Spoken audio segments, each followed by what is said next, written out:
उसके बाद एक ज़बरदस्त ऑडियो आपको सुनाते हैं। आज 1 मिनट की है, बिल्कुल ज़बरदस्त ऑडियो है। और ये ऑडियो सुनने के बाद में आप लोगों के होश उड़ जाएंगे, अगर आप लोग होश में होंगे तो। नेपाल से हमारी एक सत्सेवक बहन है कमला दासी।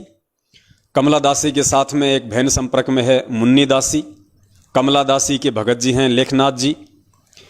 ये सभी भाई बहन लगभग पिछले 5 वर्षों से हम सत्सेवकों के साथ में जुड़े हुए हैं और तन मन धन से परमपिता परमेश्वर व उनकी भक्ति के प्रति समर्पित हैं। और पिछले 1-1.5 वर्ष से लगभग जो सत्सेवक बहन है हमारी नेपाल से कमला दासी, वो परमपिता परमेश्वर सतगुरु रामपाल जी महाराज जी को हर शनिवार के दिन भोग लगाती है। यानी शनिवार के दिन वो परमपिता परमेश्वर सतगुरु रामपाल जी महाराज जी को भोग प्रसाद लगाने के लिए देसी घी का हलवा बनाती है। जितने भी उनके परिवार के मेंबर हैं 2 या 3, उस हिसाब से 100 ग्राम 200 ग्राम वो हलवा बनाती है। मार्केट से सेब संतरे केले चीकू फल फ्रूट लेके आती है, थोड़े बहुत उनको साफ करती है और वो परमपिता परमेश्वर सतगुरु रामपाल जी महाराज जी को भोग लगाते समय वहाँ रखे जाते हैं। और एक 42 मिनट की भोग की आरती है, आप सब जानते हैं, यूट्यूब पे भी है, जो पाठ प्रकाश के सबसे लास्ट में जो बोली जाती है भोग की आरती, वो 42 मिनट की आरती है। उस आरती के साथ में वो हर शनिवार को परम पूज्य सतगुरुदेव जी को भोग लगाती है। बहुत अच्छी बात है, सभी ने लगाना चाहिए, क्योंकि भगत का और कोई मकसद है ही नहीं इस जीवन का सिवाय उस परमात्मा के नज़दीक रहने का। और इन तरीकों से बढ़िया और कोई तरीका नहीं हो सकता है परमपिता परमेश्वर के प्रति श्रद्धावान बने रहने के लिए, परमपिता परमेश्वर के प्रति समर्पित रहने के लिए। ये पवन दास भी लगभग पिछले 1.5 से 2 वर्षों से हर रविवार को पूज्य गुरुदेव जी को भोग लगाता है, ठीक उसी प्रकार जिस प्रकार कमला बहन लगाती है। देसी घी का हलवा बनता है हर रविवार को, क्योंकि रविवार को दास की छुट्टी रहती है काम की, दास रविवार को फ्री रहता है, इसलिए हम रविवार को करते हैं। हो सकता है कमला बहन शनिवार को फ्री रहती हों तो कमला बहन शनिवार को करती हैं। वैसे डे कोई फिक्स नहीं होता इस भक्ति मार्ग में कि आपने रविवार को लगाना है या आपने शनिवार को लगाना है। जैसी आपका काम धंधा है, जैसी आपको फुर्सत है, उस अनुसार आप किसी भी दिन परमपिता परमेश्वर जी को भोग लगा सकते हैं। समय भी कोई निश्चित नहीं है, आप जब चाहें जैसे चाहें परमेश्वर को भोग लगा सकते हैं। तो दास तो पिछले 2 वर्षों से रेगुलर हर रविवार को परम पूज्य सतगुरु रामपाल जी महाराज जी को देसी घी के हलवे का भोग लगाता है और 42 मिनट की आरती पूरा परिवार बैठ के करता है। कमला बहन शनिवार को करती है, देसी घी का भोग लगाती है और जैसी उनकी आर्थिक स्थिति है, जैसी उनकी श्रद्धा है गुरुदेव के प्रति, वैसे मार्केट से वो अपने फल फ्रूट वगैरह लाके एक थाली में रख के और उनको साफ करके गुरुदेव के दरबार में रख देती है। पूरा का पूरा परिवार और अन्य जो भगत भाई बहन होते हैं वो भी आ जाते हैं और शनिवार को बैठ के परमेश्वर की आरती का आनंद लेते हैं। मालिक के बिल्कुल नज़दीक रहते हैं, हमारे भाव बने रहते हैं, हमारी श्रद्धा बनी रहती हैं। ये तो सब ने करना चाहिए संगत में। और जयपुर से जो अपने कजोड़ भगत जी हैं वो भी हर रविवार को परमपिता परमेश्वर जी को सहपरिवार भोग लगाते हैं। और शायद जयपुर से हमारे रूपदास भगत जी हैं, जहाँ तक दास को आइडिया है, वो भी परमेश्वर को रविवार को ही भोग लगाते हैं। या बहुत सारी बार आपस में वो दोनों सहपरिवार एक जगह भी परमेश्वर को भोग लगाते हैं, क्योंकि वो दोनों आसपास में रहते हैं। तो ये तो पुण्यात्माओं सब ने लगाना चाहिए। और दास तो ये कहेगा कि अगर कोई भाई बहन अगर फ्री है, जिसको कोई काम धाम नहीं है और जिसकी आर्थिक स्थिति अच्छी है, वो तो रोज लगाओ परमेश्वर को भोग। उसको तो रोज लगाना चाहिए अपने मालिक को 42 मिनट की आरती के साथ में भोग। 42 मिनट की आरती है जिसके लास्ट में परमेश्वर का शब्द आता है, आज लग्या साहिब को भोग दिन के टुकड़े पानी का, कोई जगह पुरबला भाग। ये इतनी अच्छी वाणी है परमात्मा की, इतना अच्छा शब्द है परमेश्वर का। और पूरी 42 मिनट की ऐसी आरती है कि आपका ध्यान कहीं नहीं भटकता, हर शब्द आपकी आत्मा को छूता है। एक विशेष आत्मिक अनुभव, आत्मिक शांति, आत्मिक आनंद उस आत्मा को प्राप्त होती है जब वो परमपिता परमेश्वर को देसी घी के हलवे के साथ या फल फ्रूट के साथ में जब सपरिवार बैठ के या जैसे भी वो भोग लगाता है। तो बहन पिछले 1.5 साल से पूज्य गुरुदेव जी को भोग लगा रही है, क्योंकि भाई हमारा परमात्मा हमारा पूज्य गुरुदेव है, हमारा भगवान, हमारा इष्ट, हमारा देव, हमारा महादेव, हमारी जगदम्बा, हमारा जगदीश, हमारा भाई, हमारी माता, हमारे पिता, हमारे बंधु, हमारे रिश्तेदार, हमारे दुख सुख का साथी, हमारे कष्टों को हरने वाला, विघ्नों को दूर करने वाला, संकटों को हरने वाला, हमारा साथी, हमारा संगी, हमारा सब कुछ परम पूज्य सतगुरु रामपाल जी महाराज जी हैं। तो हम उनका भोग नहीं लगाएंगे तो फिर हम किसका भोग लगाएंगे? और जैसी आपकी श्रद्धा है, जैसे आपके भाव हैं, जैसा उस परमपिता परमेश्वर ने आपको इस व्यस्त सांसारिक जीवन में समय दिया हुआ है, आप जी चाहें तो परमेश्वर को रोज भोग लगाइए, आपको कोई मना नहीं करने वाला। और गुरुदेव आपसे उतना ही प्रसन्न होंगे, क्योंकि परमात्मा तो चाहते यही है कि ये बच्चे मेरे से किसी भी बहाने जुड़े रहें। तो पुण्यात्माओं, पिछले 1.5 साल से कमला बहन नेपाल से परमेश्वर को भोग लगा रही है, और भोग लगाने के बाद में वो वीडियो बनाती है पूरा, और उस वीडियो को अपने YouTube चैनल पे भी डाल देती है, वैसे भी सोशल मीडिया पे डाल देती है। लेकिन नेपाल के जो कोऑर्डिनेटर हैं या नेपाल का जो स्टेट कोऑर्डिनेटर है, उन लोगों को ये सब अच्छा नहीं लगता। उन लोगों को बिल्कुल भी अच्छा नहीं लगता कि संत रामपाल जी महाराज जी को कोई भोग लगाए। और संत रामपाल जी महाराज जी की इतनी श्रद्धा से, इतनी तन्मयता से, इतना विश्वास के साथ नेपाल में कोई भगत भक्ति करे, उसको ये बात बिल्कुल भी रास नहीं आती है। तो उस चुगलखोर व्यक्ति ने बगैर कमला दासी से बातचीत किए इस विषय पे कि भाई तू क्यों भोग लगाती है, और बातचीत करे तो वो नालायक व्यक्ति वो किस मुंह से बात करे। उसको खुद को पता था कि मैं क्या कहूंगा, कि गुरुजी को भोग मत लगा, ये कहूंगा मैं उसको, उससे अच्छा तो मेरे डूब के मर जाना अच्छा है। तो अंदर ही अंदर शर्मिंदा होते हुए और बिना कोई बातचीत हमारी कमला बहन से किए उसने डायरेक्ट उस नेपाल के चुगलखोर व्यक्ति ने और हिंदुस्तान की एक चुगलखोर औरत के पास फोन किया। हिंदुस्तान की चुगलखोर औरत कौन? परमपिता परमेश्वर सतगुरु रामपाल जी महाराज जी की कलयुगी बेटी मंजू। क्योंकि देखो पुण्यात्माओं, चुगलखोर को चुगलखोर ही कहा जाएगा और चुगलखोरनी को चुगलखोरनी ही कहा जाएगा, क्योंकि हम तो परमेश्वर के वचन पे, उनकी वाणियों पे चलने वाले भगत हैं, व्यक्ति हैं। तो हमें इसमें ना कोई संशय होती है, ना हमें कोई भय लगता है, ना हमें किसी का कोई डर है। क्योंकि पूज्य गुरुदेव जी ने हमें यही सिखाया कि बेटा, साचा शब्द कबीर का प्रकट किया जगमाही, और जैसे को तैसा कहे सो तो निंदा नाही। अगर बेटा तू चुगलखोर को चुगलखोर कहता है तो उसमें निंदा चुगली नहीं, तू सही कह रहा है। अगर तू डाकू को डाकू कह रहा है तो सही कह रहा है। अगर तू भगोड़े को भगोड़ा कह रहा है तो इसमें कोई निंदा चुगली नहीं होती है। तो हमें तो परमेश्वर के ज्ञान आधार से चलना है, और हम चल भी रहे हैं। तो नेपाल के उस महाचुगलखोर व्यक्ति अर्थात वहाँ के कोऑर्डिनेटर या स्टेट कोऑर्डिनेटर ने हिंदुस्तान की एक चुगलखोरनी औरत परम पूज्य सतगुरु रामपाल जी महाराज जी की कलयुगी बेटी मंजू को फोन किया, और उस चुगलखोरनी औरत ने भी हमारी कमला बहन से कोई बातचीत नहीं की, क्योंकि उसको भी पता है कि मैं किस मुंह से बात करूंगी, क्या कहूंगी मैं, कि परमेश्वर का भोग मत लगाओ। लेकिन पुण्यात्माओं, काल भगवान का इतना प्रेशर है इन काल एजेंटों के ऊपर, इन्होंने इस बात की भी, इस उत्तम कर्म की भी, इस उत्तम आध्यात्मिक कर्म की भी शिकायत लगा दी परमपिता परमेश्वर सतगुरु रामपाल जी महाराज जी से। जैसा भी उनका सिस्टम है, क्योंकि आज हम यही बोलेंगे कि उसने परमपिता परमेश्वर सतगुरु रामपाल जी महाराज जी को ही शिकायत लगाई, क्योंकि 1 मिनट की ऑडियो आई है।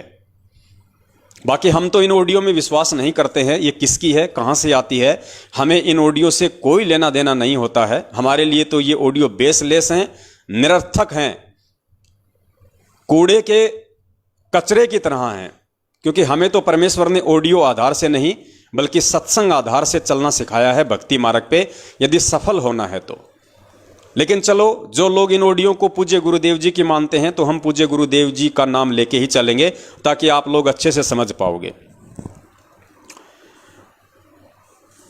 तो मंजू ने शिकायत लगाई हिसार जेल में परमपिता परमेश्वर सतगुरु रामपाल जी महाराज जी के पास में, और फिर उसकी कॉल रिकॉर्डिंग नेपाल भेज दी और हिंदुस्तान में भी संगत में भेजी गई।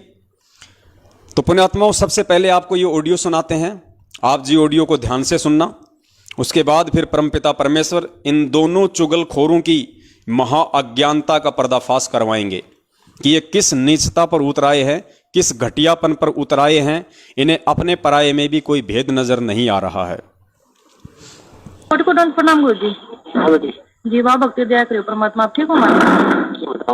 गुरु जी प्रार्थना है गुरु जी, और नेपाल के कुछ भगत आत्मा है जो गुरुद्रोही पवन और संजय के संपर्क में आ गए गुरु जी, और वे ना जी मन माना तरीके से भंडारा निकालते हैं, घर में फूल फल और फूल रखते हैं, और जैसे भोग की विधि पाठ प्रकाश में होता है ना जी, वो ही सारी करके और यूट्यूब और फेसबुक पर डाल रहे हैं। उनको नाम बताओ, उनका निकाल दो। कमला दासी है गुरु जी, उसका पति लेखनाथ दास, और करीबी है जी मुन्ना दासी, मोहला जनपद। बेटी ने तो बताया उनका नाम है। हाँ जी, नेपाल के रहने वाले हैं।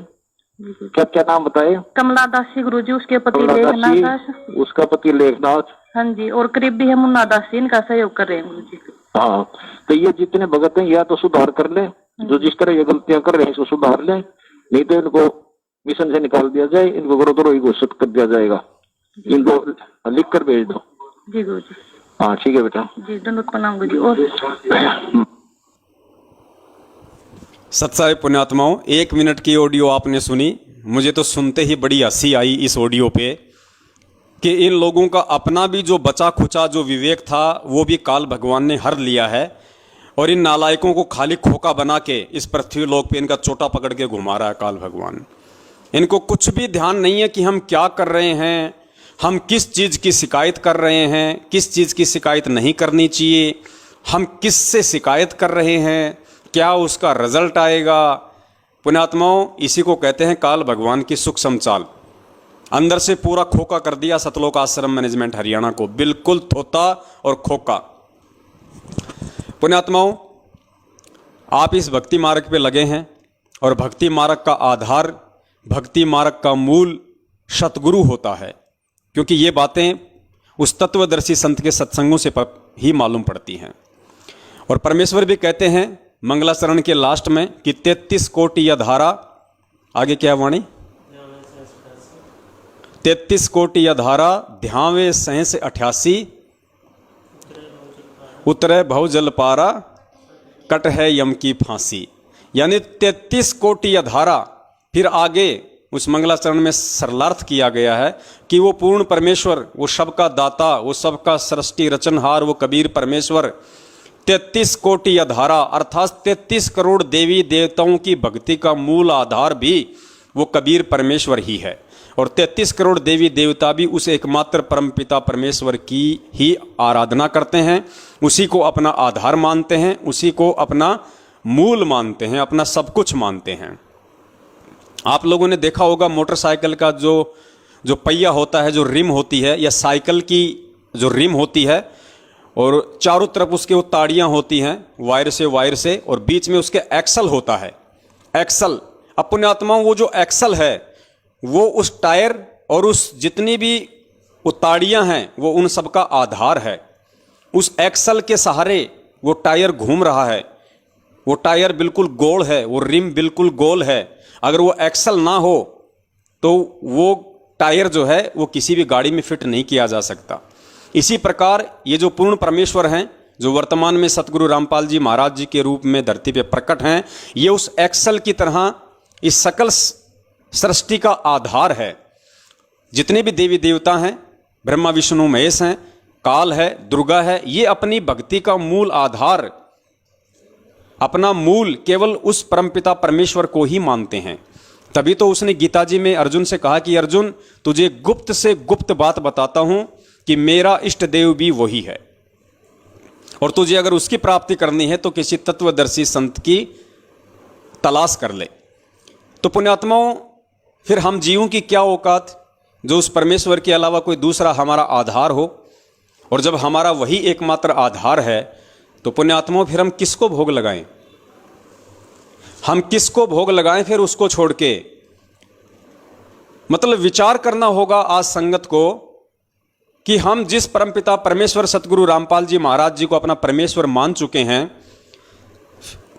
अपना तन मन धन हम जिनके श्री चरण कमलों में समर्पित कर चुके हैं, अपनी भक्ति का और अपने सांसारिक जीवन का हम उनको आधार मान चुके हैं, तो उनके अलावा ये सतलोक आश्रम मैनेजमेंट हरियाणा फिर हमारे से और किसको भोग लगवाना चाहता है।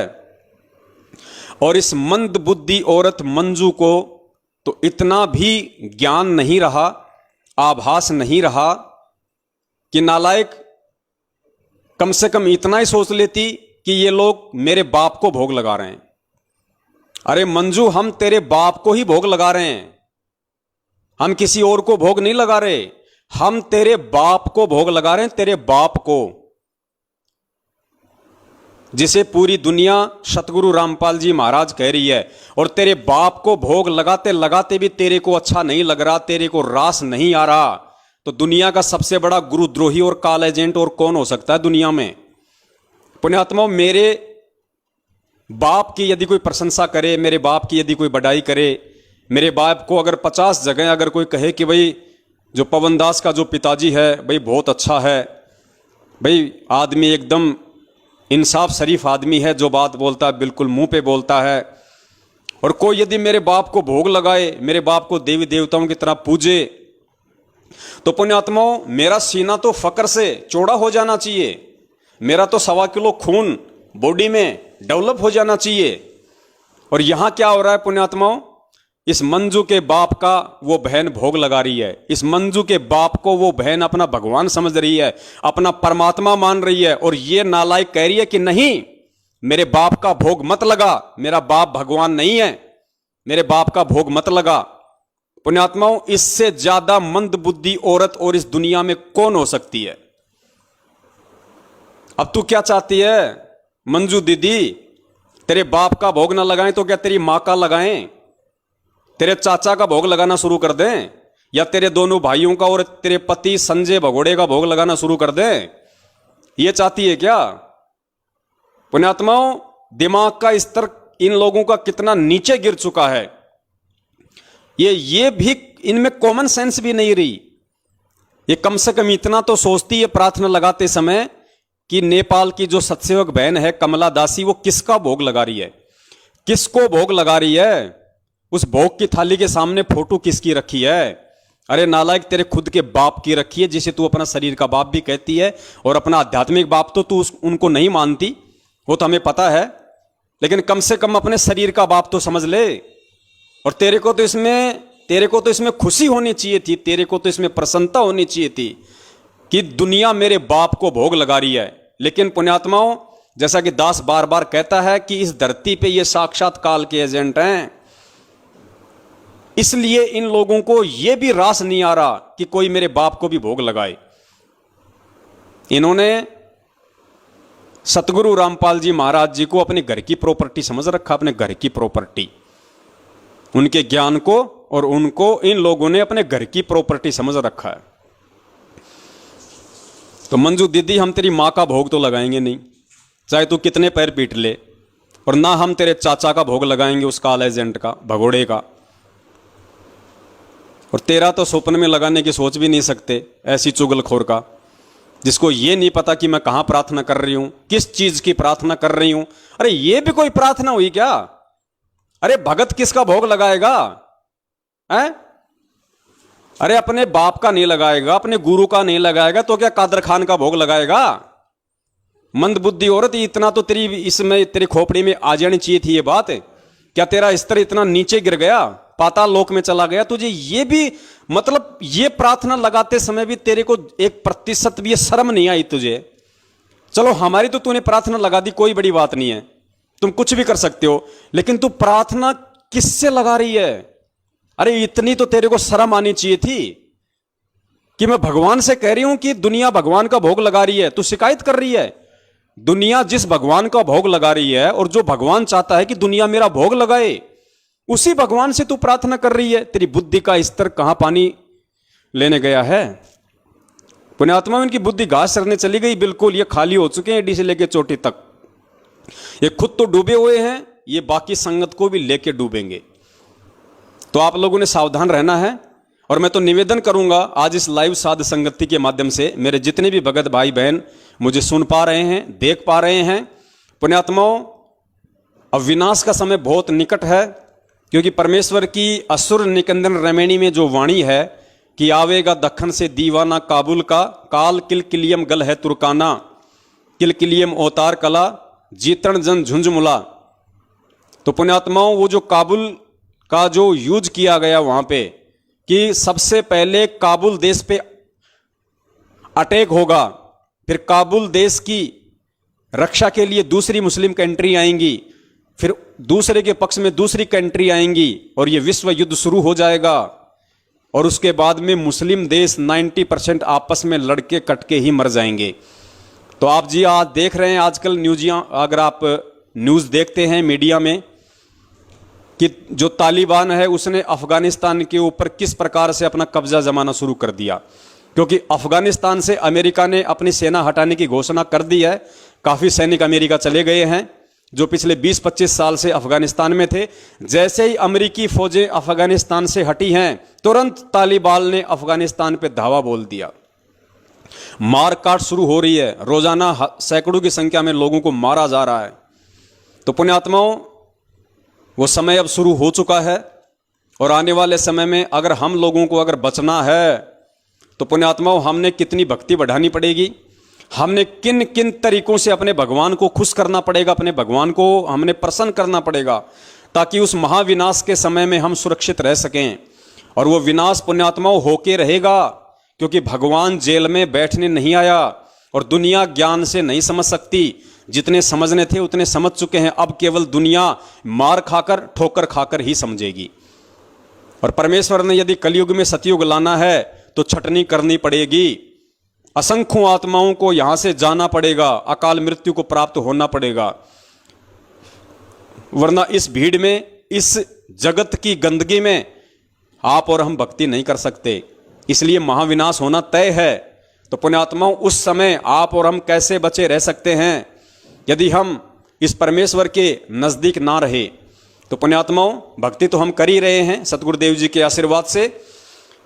इसलिए दास आप जी से निवेदन करेगा कि आप जितने भी भगत भाई बहन लाइव साध संगति का ये प्रोग्राम देख रहे हैं, अगर आपको भी यदि सतगुरुदेव जी प्रेरणा करें तो पुण्यात्माओं, जैसा भी आपको समय मिले, जिस भी दिन, उसी दिन परमपिता परमेश्वर जी का देसी घी का हलवा बनाइए। जितने भी आपके परिवार के मेंबर हैं, 2, 4, 5, 10, उस अनुसार 100 ग्राम का, 200 ग्राम का, जैसे भी आपकी श्रद्धा है, आप देसी घी का हलवा बनाइए परमेश्वर का। और आपकी आर्थिक स्थिति अच्छी है तो मार्केट से फल फ्रूट भी लेके आइए। और पुण्यात्माओं, सप्ताह में जिस दिन भी आपको लगे कि आज मेरी छुट्टी है या आज मैं छुट्टी के लिए दिन निकाल सकता हूं, यह ऐसा कोई विशेष नहीं है मेरे लिए कामकाज, उस दिन पूरा परिवार बैठ के परमपिता परमेश्वर जी को उस 42 मिनट की भोग की आरती के साथ भोग लगाइए और परमेश्वर का अनुग्रह प्राप्त कीजिए। गुरुदेव ने स्पष्ट संगतों में कहा हुआ है कि पुण्यात्माओं, अभी तुम मात्र 20% ही भक्ति की तरफ अग्रसर हो, 80% तुम्हारा ध्यान सांसारिकता में रमा हुआ है। लेकिन जब तक इसका उल्टा नहीं होगा, अर्थात जब तक तुम 80% मेरी भक्ति में नहीं लगोगे और 20% ही अपने रोजी रोटी के लिए प्रयास नहीं करोगे, तब तक तुम भगत की श्रेणी में भी नहीं आओगे। तो पुण्यात्माओं, उस 20% से ऊपर और भक्ति बढ़ाने के लिए अब हमने परमपिता परमेश्वर जी का, जैसा भी जिसको समय मिले, सप्ताह में या महीने में, जरूर उस परमपिता परमेश्वर सतगुरु रामपाल जी महाराज जी को देसी घी के हलवे का भोग लगाइए। बैठ के सहपरिवार 42 मिनट की जो YouTube पे आरती है, भोग की आरती आपको मिल जाएगी, आप वो आरती कीजिए। पुण्यात्माओं, हम परमेश्वर के जितना नजदीक रहेंगे, जितना हम परमेश्वर के कृपा पात्र बन के रहेंगे, उतना ही परमात्मा हमारे नजदीक रहेगा। और मैं तो ये मानता हूं कि इन चुगलखोरों ने जो ये चुगली लगाई है, ये हमारे लिए एक बहुत बड़ा ये प्लस पॉइंट साबित हुआ है, क्योंकि काल की चाल से ही परमात्मा अपना कार्य सिद्ध करता है। तो इन काल एजेंटों ने तो बहुत शाने बन के उस कमला बहन के ऊपर दबाव डालने के लिए और उन नेपाल के चुगलखोरों को, उनको खुश करने के लिए कि देखो मैं तुम्हारी हिंदुस्तान की चुगलखोरनी दीदी, जैसा तुमने कहा तुरंत मैंने हिसार जेल में प्रार्थना लगा दी, हा हा हा हा हा हा। उनको खुश करने के लिए, उन गधों को। और इसने ऐसी ज्ञान विरुद्ध घटिया हरकत की है जो शायद भक्ति इतिहास में सिवाय उस काल भगवान के और कोई नहीं कर सकता। अरे भगवान का एक भगत भोग लगा रहा है और तू उसी भगवान से तू प्रार्थना कर रही है, शिकायत कर रही है कि भगवान दुनिया आपका भोग लगा रही है। अरे तू काहे की भगत है, तू तो जगत से भी गई गुजरी है। और वो भगवान वो अंदर ही अंदर हंसा होगा, वो अंदर ही अंदर हंसा होगा कि देख ये मंदबुद्धि। और लोग इसको कहते हैं ये मेरी बेटी है। अरे मेरी बेटी ऐसी हो सकती है क्या? ऐसी कमबख्त, ऐसी चुगलखोरनी, ऐसी मंदबुद्धि जिसमें कॉमन सेंस भी नहीं है, वो मेरी बेटी कैसे हो सकती है? मेरी बेटी तो कमला है, कमला नेपाल वाली मुन्नी दासी है। वो है मेरे असली बेटा बेटी जो मुझे अपना परमात्मा समझ के और मेरा भोग लगा रहे हैं। तो पुण्यात्माओं, शायद परमपिता परमेश्वर सतगुरु रामपाल जी महाराज जी ने आने वाले विनाश के समय से बचने के लिए और हम सबको और ज्यादा भक्ति की तरफ अग्रसर करने के लिए हो सकता है ये सारा खेल रचा है। और पुण्यात्माओं, आप सभी भाई बहन परमपिता परमेश्वर जी की, जैसे पिछले 2 साल से ये पवन दास कर रहा है, 1.5 साल से हमारी बहन कर रही है, और दास चाह रहा था, दास के अंदर एक प्रेरणा भी हो रही थी काफी समय से कि भगत समाज को परमेश्वर की भोग की आरती के लिए एक संदेशा दिया जाए ताकि हम और उस परमेश्वर के नजदीक रहें। अरे मालिक की वाणी है वो, मालिक के उसमें शब्द हैं। भक्ति बोध पुस्तक में लिखा हुआ है, जो 3 समय की आरती वाली जो भक्ति बोध है, संध्या आरती के बाद में उसमें वो आरती लिखी हुई है 42 मिनट की। अरे अगर उसमें परमेश्वर ने आरती दी है तो दी किस लिए है? उसमें पूरे पाठ प्रकाश की आरती नहीं है और ना ही पूरे पाठ प्रकाश की आरती करने के हम अधिकारी हैं, लेकिन वो तो लास्ट का भोग का पार्ट है, भोग का पार्ट है। खुद उस परमपिता परमेश्वर सतगुरु रामपाल जी महाराज जी ने 3 समय की आरती के बाद में उसमें लिखवाया है ताकि मेरे बच्चे कॉमन सेंस से इस बात को समझें और परमेश्वर की भोग की आरती भी करें। तो पुण्यात्माओं, शुरू कर दीजिए। यह परमेश्वर की तरफ से एक बहुत बड़ा संकेत, एक बहुत बड़ा एक इशारा आप सत्सेवक भाई बहनों के लिए है, क्योंकि पुण्यात्माओं बचना आप और हमने है, क्योंकि हमने भक्ति करनी है। और जिसको ये ज्ञान ही नहीं है कि भक्ति क्या है, भगवान क्या है, हम क्या कर रहे हैं, हम क्या नहीं कर रहे, उन कॉल एजेंटों को क्या मतलब, क्या पता वो 3 समय की आरती भी करते हैं कि नहीं करते। जिस मंजू को भोग की आरती से इतनी नफरत है, पुण्यात्माओं सोचो वो 3 समय की आरती कहां करती होगी। और सोचिए वो औरत कहां संत रामपाल जी महाराज जी को अपना भगवान समझती होगी। भगवान तो सौपन में भी नहीं, अपना वो गुरु भी नहीं समझती है, गुरु भी नहीं समझती है। अगर अपना शरीर का बाप समझती तो भी उसको ये सुन के बड़ी प्रसन्नता होती कि नेपाल से कोई बहन है जो मेरे बाप का भोग लगा रही है, मेरे बाप को भगवान तुल्य मान रही है। उसको तो खुशी होनी चाहिए थी, और वो मंदबुद्धि उल्टी शिकायत लगा रही है। और 70% संगत ऐसे बिना सींग के गधों के ऊपर भेड़ चाल में मस्त हो रहे हैं। पुण्यात्माओं, कहां तो तुम जाओगे और कहां वो जाएंगे, अपना निर्णय तुम खुद कर लेना।